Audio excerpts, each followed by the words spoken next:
Right now we're about to talk about Logic Pro X plugins and formats.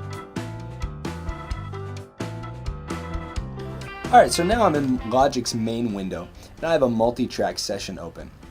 And what we're going to talk about is plugins and formats inside of Logic. Now we will talk about Logic's built-in native plugins, but first let me mention that you can also use third-party plugins with Logic.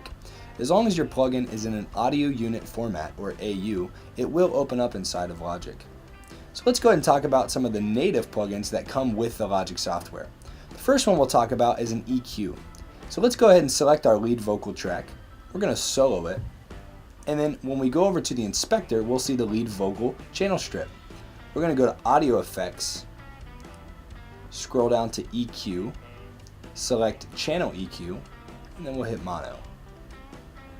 And what pops up is Logic's built-in parametric EQ.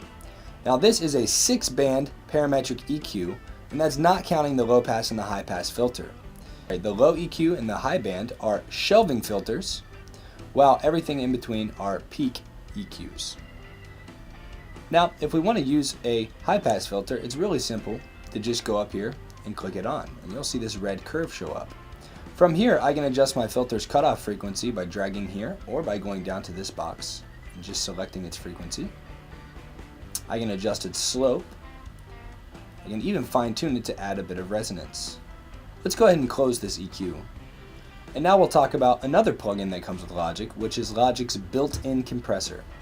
To add another plugin, I'm going to go over to Audio Effects again. I'm going to click right below where my EQ is. I'm going to scroll down to Dynamics, select Compressor. Now if I want to change the order of the signal flow, I can actually pull my EQ after my compressor or vice versa. So I want to compress first, so I'm going to pull my EQ down below the compressor. Now Logic's built-in compressor is actually very easy to use and gives you full control. We're going to stay on the Platinum Digital, which is its default value.